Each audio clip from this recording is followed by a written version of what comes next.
मेरे साथ आज आलोक तिवारी साहब हैं। आलोक तिवारी साहब, हम सब लोगों में गंगा किनारे वाले यही हैं। ये गंगा किनारे हैं, कानपुर में हैं, लेकिन एक अच्छी बात यह है कि वकील साहब भी हैं। आलोक जी, दो दो तरह से, एक तो मैं एज अ हिंदू धर्म के हिंदू होने के नाते आपसे एक प्रश्न कर रहा हूं, और एक आपसे प्रश्न मैं वकील के नाते करूंगा।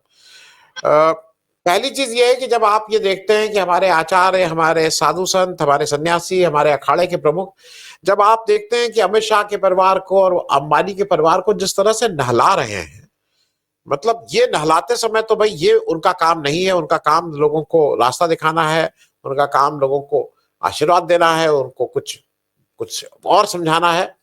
लेकिन ये सब लोग किस लालच में आके, जैसे जिसको कहते हैं कि आके नहलाने का काम कर रहे थे, तो उससे जो मेरा हिंदू धर्म है वो तो बहुत आहत है, क्योंकि उसको ये लगता है कि ये लोग सिर्फ पैसे के बल पे, या पैसे या ताकत के बल पे, अमित शाह के उसमें ताकत और अंबानी जी के उसमें पैसा के बल पे, हमारे जो सर्वोच्च लोग हैं उनसे भी ये चाहते हैं कि आके उनको नहलाने का काम करें।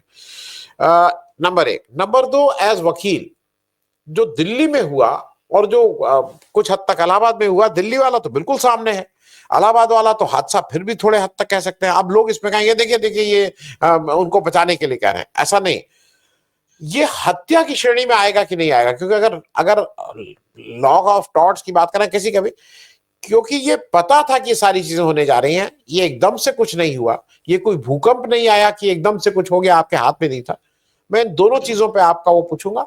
और रही बात जो आज का विषय है कि अगर अगर आप लॉ ऑफ कर्म में विश्वास रखते हैं, अच्छे कर्म बुरे कर्म, तो ये कर्म अच्छे की श्रेणी में आएगा। जिस तरह से लोग मर रहे हैं इसमें सरकार के मिसमैनेजमेंट की वजह से, वो अच्छे कर्म में आएगा कि बुरे कर्म में आएगा? लेकिन वही सबसे पहले आचार्यों की बात, दूसरा हत्या की बात, और तीसरा कर्मों की बात। आलोक तिवारी साहब जी, मेरी पहली अपीयरेंस है आपके इस गरिमामय प्रोग्राम में। अपने सारे आपको और सारे सीनियर पैनलिस्ट को नमस्कार करता हूँ। राकेश भाई साहब से तो मेरा जो है परिचय रहा भी है। देखिए, ये त्योहार हमारे और ये आयोजन बड़े सांस्कृतिक और उसके होते हैं हंसी खुशी के और पुरातन से। राकेश भाई साहब ने जो बात कही रोजे महशर की, तो मुझे अल्लामा गालिब का एक शेर आता है कि इन्होंने क्या बना दिया कि मुझे महशर से नहीं कम शबे महताब मुझे, वो दिन कर दिया आकर के आप। ये जो साधुओं की बात आपने उठाई है, हर कोई साधु नहीं होता है, ये वस्त्राचारी है, ये वस्त्राचारी है। बहुत से लोग अपने वक्त के जरिए धोखा देते हैं। हमारी राजनीति में भी एक वस्त्राचारी हुए हैं, मोरारजी देसाई। जिस समय पंडित जी का निधन हुआ था, टीटी कृष्णमाचारी रो रहे थे, जगजीवन राम रो रहे थे, लेकिन लक झक कपड़ों में मोरारजी देसाई बाहर में आने वालों को ऐसे रिसीव कर रहे थे कि जैसे साधु हो। और मोरारजी देसाई आजीवन इतनी बढ़िया गांधीयन ड्रेस में रहे, लेकिन अगर फिर कभी वक्त पड़ेगा बताएंगे, चाहते तो गांधी जी की हत्या रुक जाती। सेकंड थिंग, अब मैं आपको बताता हूं कि इनके कारण क्या है, पाप पुण्य का कारण क्या है। झूठ। वहां पर कुंभ हमारे पुण्य का कार्यक्रम होता है। महाराज चाणक्य ने धर्म की परिभाषा बताई है, सत्य और दान यही धर्म है। वहां राइट बिगिनिंग झूठ बोला जा रहा था, बिल्कुल पॉलिटिकल प्रोग्राम हो रहा था। मैं आपको ऐसा आर्काइव अभी दिखाऊंगा जो बड़ा यूनिक है। माघी पूर्णिमा की हलचल होने के पहले ही पंडित नेहरू पर गोलियां चलने लगी थी, और मैं अभी भी हैरत में हूं, क्या पंडित नेहरू के समय क्या दिल्ली में कोई हादसा नहीं हुआ था क्या रेलवे स्टेशन में? उस पंडित नेहरू चले गए थे वहां पर और उन्होंने डुबकी लगा दी थी। पंडित नेहरू चले गए थे 2 फरवरी को और हलचल हुई थी 3 फरवरी को। पंडित जी भूत छोड़ के आए थे। उसके बाद संसद में एक चर्चा हुई थी, वो बड़ा आर्काइव मेरे सामने ये है। राजर्षि बाबू पुरुषोत्तम दास टंडन ने सवाल उठाया था, और वो हिंदूवादी नेता थे और नेहरू के वैचारिक विरोधी थे। उन्होंने ये सवाल उठाया, उन तक ने क्या कहा था, ये मेला एक प्रतीक है, मनोभावना किस प्रकार से लोग आते हैं उनके अंदर भावना होती, गंगा में डुबकी लगाकर ये उन्होंने कहते मूल आग्रह को प्रमोट नहीं करना चाहिए। और उसके बाद वो कहते हैं जब यास्क मुनि के शरीर छोड़ने का समय आया तो उनके चेलों ने उनसे पूछा, महाराज आप जाते हैं, वेदों का अर्थ कौन करेगा, हम लोग किस ऋषि के पास जाएंगे? तो यास्क ने जवाब दिया, किसी ऋषि की जरूरत नहीं, तर्क ही ऋषि है, तर्को वह ऋषि रुक्त। उसके बाद इतना प्रचार कर डाला गया। बाबू पुरुषोत्तम दास टंडन आगे कहते हैं, गंगा से मेरा प्रेम है, लेकिन मेरा गंगा में मूढ़ाग्रह नहीं है। मेरे मन में गंगा की उपासना, इसलिए गंगा के किनारे तपस्वियों ने तप किया, एक्सेट्रा एक्सेट्रा। हमें इन दोनों भयावह रास्तों से बचना चाहिए। एक पश्चिमी नकल, दूसरी अपने यहाँ की रीतियों को बिना समझे बूझे प्रोत्साहन देना। हमारी सांस्कृतिक प्राचीनता है, लेकिन बौद्धिक जिस तरह का ये मेला, उस तरह के मेले मुसलमानों भी चलते हैं। ठीक है, प्रबंध करना पड़ता है, लेकिन भीड़ आवे इसके लिए न्योता न दीजिए। ऐसा प्रचार किया गया, आ जाइए आ जाइए, देश को दिमाग विहीन भीड़ बना दिया गया है बिल्कुल। अब पंडित जी क्या जवाब देते हैं? कहते हैं कि जो है, पंडित जी ने डुबकी लगा दी थी।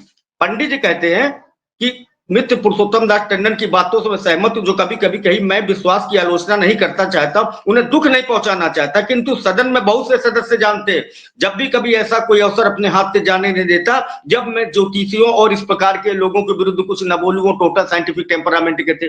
फिर वो कहते हैं, मैं कुंभ मेले में गया था, जाता रहा हूं, यहीं पैदा हुआ हूं, वहीं पला हूं। ये कह सकते हैं गंगा यमुना के किनारे पैदा हूं, गंगा यमुना बचपन के साथी के रूप में बहुत प्यारी। मुझे जब भी अवसर मिलता है, मुझे गंगा नहाना बहुत अच्छा लगता है। मुझे पवित्र अवसरों पर वहां न नहाने का निर्णय किया है। मैं ऐसे अंधविश्वासों को प्रमोट नहीं करता हूं। माघी पूर्णिमा होने के, हलचल होने के पहले ही नेहरू पर अटैक राकेश सिन्हा कहने लगे थे, किसी के बिलीफ होंगे, किसी के ब्लाइंड बिलीफ होंगे, लेकिन आनंद वर्धन जी, मैं अपने एक्सक्लूसिव बिलीफ का आदमी हूं। ये बहुधर्मी देश है। हमारे देश में आज भी बापू और नेहरू का आभा मंडल मौजूद है। उनको ये मंजूर नहीं था कि कह दिया जाए मुसलमान कुंभ में नहीं जाएंगे। अंदर से मंडलेश्वर कहते हैं, मुसलमान ड्राइवर तक न लाइए। प्रकृति ने दिखा दिया कि पूरा मेला मुसलमानों की मस्जिदों में चला गया। लेकिन ये नफरत को प्रमोट करने वाले चैनल इस बात को प्रोपोगेट नहीं कर रहे हैं। कुदरत ने दिखा दिया। और उसके बाद भगवान राम को ये लोग मानने वाले हैं। आप ये देखिए, इन्होंने राम की कोई मर्यादा नहीं मानी ना, राम का कुछ नहीं माना। एक ही चीज मानी राम की, प्राण जाए पर वचन न जाई। 17 घंटे डिसाइड किया, 30 मीन्स 30। अब न तोला मासा कम, न तोला मासा ज्यादा, जो वचन दे दिया। अब उसके बाद वहां पर क्या क्या हो रहा है? एक तो इन्होंने धर्म के साथ सबसे बड़ा खिलवाड़ किया है। धर्म की आध्यात्मिकता को खत्म करके इन्होंने धार्मिक पर्यटन का नाम दे दिया है। साहब, पर्यटन गुलमर्ग में होता है, दार्जिलिंग में होता है, शिमला में होता है, काशी विश्वनाथ बद्रीनाथ में और जो है कुंभ में पर्यटन नहीं होता है। वहां 40 दिन जा करके आदमी अपनी भोजन, विचार, भावनाओं को शुद्ध पवित्र करके कल्पवास करता है। वहां पर वीआईपीज जा रहे हैं, पर्यटक जा रहे हैं। एक पर्यटक नहीं मरा। मरे बेचारे जो आस्था में गठरी सर पे लाद लाद करके गए थे, उनकी मौतों की हत्या कर दी गई। ये छुपाते हैं। कितनी सार्थक कविता। ये तिमिर पुत्र हैं। बापू की हत्या के बाद राष्ट्रकवि दिनकर ने कहा था, समर शेष है मनुज बच्ची अभी हुंकार रहे हैं, गांधी जी का पीर दुर जवाहर पर फुंकार रहे। आगे वो कहते हैं, तिमिर पुत्र ये दस्यु कहीं दुष्कांड करे ना, सावधान हो खड़ी देश में गांधी की सेना। जो जो उन्होंने एब्यूज किया था अपनी लिटरेरी पोएट में, सब इन्होंने कर डाला। ये मौतों की हत्या कर रहे हैं, सिर्फ इनकी वाहवाही रहे। जहां तक आपने सवाल उठाया कि रेल मंत्री तो प्रधानमंत्री के कहने के बाद भी एक्सेप्ट करने की कंडीशन में नहीं था कि मरे हैं लोग। गवर्नर साहब ट्वीट डिलीट करते हैं, पहले कंडोलेंस करते हैं, फिर ट्वीट डिलीट कर देते हैं। राजनाथ कहते हैं भगदड़ हुई, लेकिन रेल मंत्री क्या कर रहे थे? जहां तक ताल्लुक है आपके, हमारा भारत का जुडिशियल सिस्टम ऐसा है, यह टॉर्ट बिल्कुल नगण्य है। टॉर्ट बिल्कुल नगण्य है। अगर अमेरिका जैसा देश होता ना, तो हमारे मंत्री जी को ढूंढे दरवाजा न मिलता। आपको अंदाजा नहीं था? हमारे स्पेकुलेशन होते हैं, हमारे पीएमसन होते हैं कि हम सड़क पे स्कूटर भी चलाते हैं तो थोड़ी दूर पर एक वाहन के बारे में हमारा स्पेकुलेशन होता है, ये जल्दी क्रॉस कर जाएगा या हम जल्दी निकल जाएंगे। वीडियो आ रहे थे कि कुंभ में आने वाले कटिहार में, बिहार में फला धमका जगह शीशे तोड़ रहे हैं, एसी कूपे के दबा के टिकट बेची जा रही। आपको कोई कंट्रोल रूम नहीं था? कोई कंट्रोल रूम नहीं था, कोई कंट्रोल करने वाला नहीं था। वहां के कुल एविडेंट है कि ऐसा मजमा तो उन्होंने 44 साल बाद देखा है। कोई नहीं, छुट्टा छोड़ दिया मरने के लिए।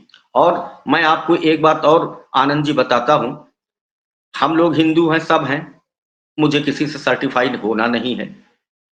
इस बार आप जरा वॉच करिए, एक जो भक्त मंडल है वो टोटल जरा एक मस्कुलर हिंदू बनकर ये हिंदुत्व का कुंभ बनाया गया है, ये मोदी योगी का कुंभ बनाया गया है। एक से ज्यादा बार जा रहे हैं, पूरा हिंदुत्व का पैकेज बना के जा रहे हैं कि चलिए भाई योगी जी के कुंभ में चलिए, फिर उसके बाद मोदी जी जो राम को लाए हैं वो 5000 साल वाले पहले नहीं, इनके वाले पता नहीं कौन से, वहां चलिए, फिर मोदी जी जो विश्वनाथ जी बनवाए हैं।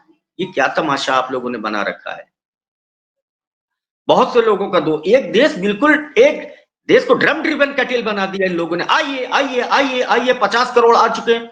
मुझे तो लगता है 50 करोड़ अगर आ गए तो 145 करोड़ की आबादी है, मेरे मोहल्ले का 1/3 आदमी हो आना चाहिए, लेकिन मेरी नॉलेज में नहीं लगता कि इतने 4-5 आदमी से ज्यादा नहीं गए होंगे। तमाशा बना के रख दिया, झूठ झूठ झूठ, केवल झूठ, सांप्रदायिकता और टोटल इकोनॉमी तो मार डाली आपने। आप राम मंदिर से इकोनॉमी बनाएंगे, आप कुंभ से इकोनॉमी बनाएंगे। जो 63 लाख एमएसएमई सेक्टर मर गया उसको जवन्नी दे नहीं रहे हैं, कुंभ से इकोनॉमी बनाएंगे आप। और उसके बाद अपने नागरिकों को दोष दे रहे हैं। वो बेशर्म कैबिनेट मंत्री माझी कहता है कि जो है ये खुद जिम्मेदार है, he should be expelled out immediately if Narendra Modi have any sense of humanity। आप कैसे कह रहे हैं इंतजाम पे बात नहीं करेंगे, वो खुद मर गए।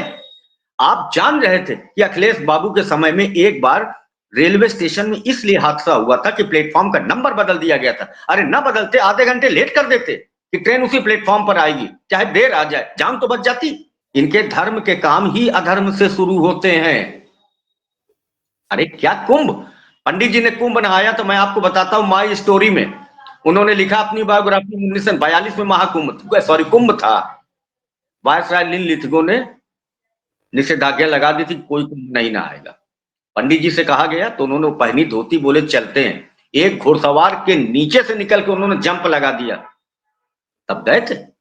श्यामा प्रसाद गए थे, अटल बिहारी गए थे, सावरकर गए थे, गोलवलकर गए थे।